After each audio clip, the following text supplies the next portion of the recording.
Oh, our science correspondent Martin Stew is here. Well, Davina seems upbeat about it. She says it is benign, it is incredibly rare, but she also said she wanted to get rid of it. Yeah, absolutely. I mean, let's start with the rare factor. She said 3 in a million, so she's very unlucky to have this in the first place. The good news is, whilst she and a lot of people described it as a tumour, I think medically speaking it's technically a benign cyst growing inside her, and benign means it's not cancerous. It's probably been there almost since she was born, just growing very, very slowly inside of her. It's now got to, as she said, 1.4 centimetres, which is about just over half an inch.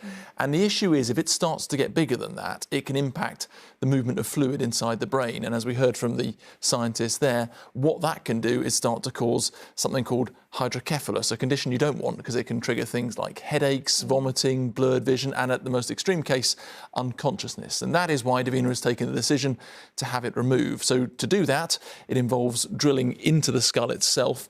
It's a microscopic thing, so a little robotic arm will go in, pierce the cyst to release the gel, and then remove it out of the top. So that's why she's taken the decision.